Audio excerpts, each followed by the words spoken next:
You know, the breeding and how we, you know, we was trained to be breeders. Yes. You know, our men were stripped away and they were just made to be breed with other, to create other slaves. And then that it was more economics, and not only that, it would create more slaves. So that guess what? Then it would be meant to be refueling, self-generating, and perpetual. Then we would be made nothing but breeders. Yes. So then they need to hear that. Yes. They need to understand where a lot of this stuff comes from, so that they can say, well, oh man, I've been thinking of people of color the wrong way for the Yes. longest. You know, and so it's okay, you know, and this is a blessing because if someone's going to do it for them for free, and the message can be put out there and they're used to be able to bring the message for free, you know, then it's good because when they go on the airwaves, then guess what, we can continue to have this dialogue and more people can be educated. Now, if that answer was stated earlier opposed to a good deal, then I'm all agreeing with that. That was a good I mean, this is a good forum, and I think Okay. I think this is part of education, and this is the way that we need to.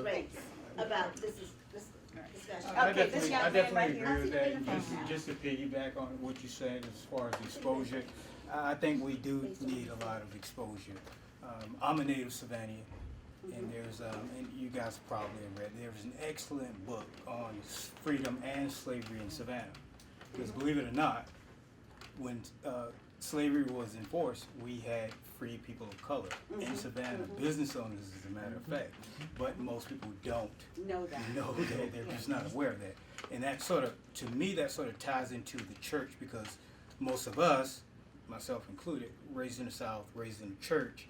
The church is our social hub for communicating. And right now, I don't see that in the church. I do see a lot of emotionalism, but I don't see concrete evidence of the power of Christ, which you referred to as far as that power That same enabling power. us to come from cattle slaves to Come on.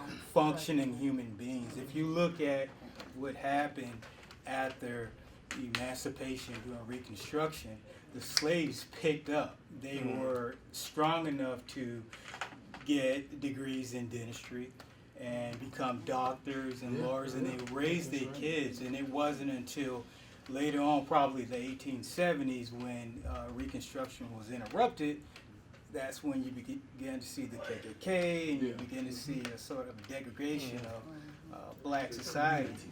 But check out this book if you can. Like I said, I use social media a lot. I do think social media is our, I don't want to say weapon, but it's a tool of exposure that It is a lot of the younger generation is using to sort of make what we talked about here aware. And What it's- is the book? Oh, it's Freedom and Slavery in Savannah by Leslie M. Harris, and we have Melissa Berry.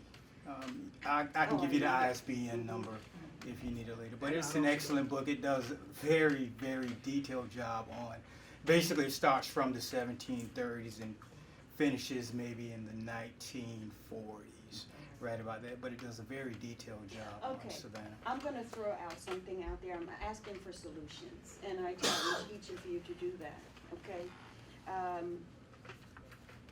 Ms. Kim talked about the prison system. Prison industrial complex. Yeah, the prison population. I too have gone there, and I too, I do, whenever they call on me now, I teach guys that are on parole. They had crimes that weren't serious enough for them to go to jail, so they were sentenced by the drug court to take this program. I teach them entrepreneurship, how to get a job, or how to apply for loans, how to get their credits together, and all. If I don't have the knowledge myself, I refer them to places like a resource person to point them in the direction where they can go and get the help. So that's one of the solutions. The guys love it. Another solution is when we see women out there that have 4 and 5 babies by different guys. One of the things that we can do is embrace them. I too now don't believe in abortion. There was a time when I did, okay? But now, systematically on CNN last night, you saw how they were stripping. Because the Republicans in order, they are stripping Planned Parenthood, and they teach more than just abortion clinics. They teach so many things. But we can also talk to people, talk to young girls. And I'm glad whoever is the mother of these two young girls brought them here so they can hear this, that they are valuable. Yes. They are valuable. They don't have to sell themselves short. And if they can't get it in the home, which so many of our mothers work and can't get to the schools, to be in the schools, Dr. Dandy, you know that, if they just can't get, because they're working for minimum wages, and they cannot get to the schools, they cannot get to the PTA meetings, they can't, so it behooves each of us, if we know something that can help us, to offer that. And I'd like to hear from you, Jim. Yeah, I'm trying not to say anything. I know you were, I could read it. And then people, and that was my student who left, that Okay, young lady. Mhm. And this is my student right here. okay, But, I think what we have to do is make ourselves a committee of one. okay. We all know what needs to be done within our own situation. And if we just sit down on it, it's not getting done. So we have to know within ourselves what must be done. I teach Sunday school. I'm retired, thank God. I teach Sunday school. And if I can just imagine what my Sunday school kids are saying. I hear them every Sunday, and the dilemmas that they are in, and the problems that they have in school, and the situations they come from. And I can imagine any teacher in the school, if you have to deal with this every day, 30 of these every day, how difficult it must be. So, we have that spirit within us. God has really enabled us to do all kinds of things, and He's allowed us all. Yeah. I know a lot of good black men. I know lots of good black men. Anyway, I got 3, 5 grandchildren, great-grandchildren. They're going to be good because I'm going to make them good, So we all have to look within our own situation and see exactly what we must do. And then we have to make ourselves a committee of one to do it. Not just sit back. I was listening to Rachel Maddow last night. I listened to her Yes, every I night. did. Even 12 o'clock in the morning, even Yes. 4 o'clock, I listened to Rachel. And she was talking about the state of, I think it was Colorado, who had made a 25% reduction in teen pregnancies through giving these children, these young girls, the IUD. Well, the Republicans were totally against that. And as soon as they came in power, the first thing they did was strike it down. Yes. So we got to look at policies. What policies are going on? Look at our governor who said now you can carry a gun. Yes. Anywhere you want to carry a gun. Yes, yes. It's ridiculous. Yes. My sons were telling me, Mom, don't say anything to anybody because you don't know who's packing. That's right. Anybody can carry a gun. So we have to look at, at ourselves and At what ourselves. individually. I can't say anymore, but what individually we have to do.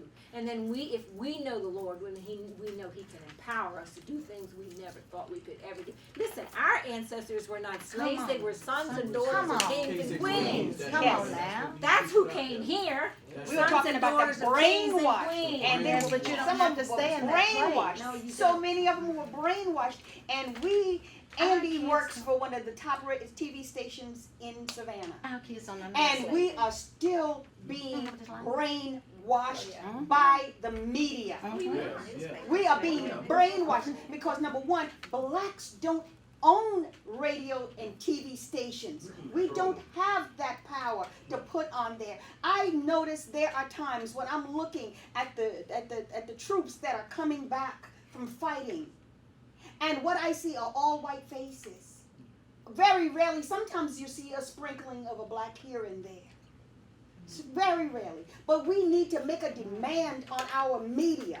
And I think the guy over there, he's doing some editorials and pointing some things out now that's dynamic at WTOC. We need to ask our stations to portray more good among us than showing all of the murders and all of the bad things that are happening in our community. Or always going to the welfare mom that's big and her English is bad and all of that.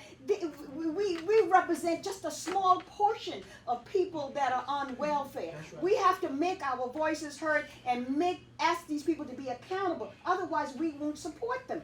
There's a book called When the Rat Was White, and it talks about the different stages of welfare. There's corporate welfare, as well as others. It's called fringe benefit on a macro level. And so that's not what's portrayed, you know. And the Yes. brother talked about economics, that's the way that we need to go. Because I said, and I just got to say this because I've been telling people, you know, we sit 6 days a week, church buses sit at a church. Ain't doing that. And they don't do nothing, but the same buses drive around in downtown Savannah all day, every day, making $50, $60 for tourism.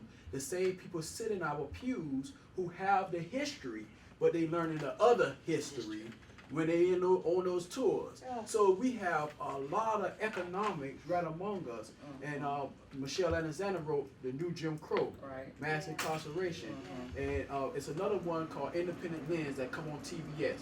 The Independent Lens depicts the house we live in. You've seen it before. And it depicts that every time we became an economic adversary, they criminalized us. You know, And that pattern has been going on since the Since, 1800s. yeah, It's like since the 1800s. after emancipation, Yeah. you know, it's in the 1870s it started. After the Civil Rights, 1965, Yeah. 1970, the war on drugs, the war on black people. War on black And now what's ironic about that, in my opinion, is you see, I don't want to sound racist, but you see white people using cannabis or marijuana to heal themselves. To me, that just seems like the hand of God teaching humanity a lesson. Well, one thing I would point out real quick, that most of us in here are blessed and highly favored. Come on. I was reading an article in National Geographic. There's an area in Houston, Texas, where 43,000 people live, and they are more than a mile away from a grocery store, and they don't have cars.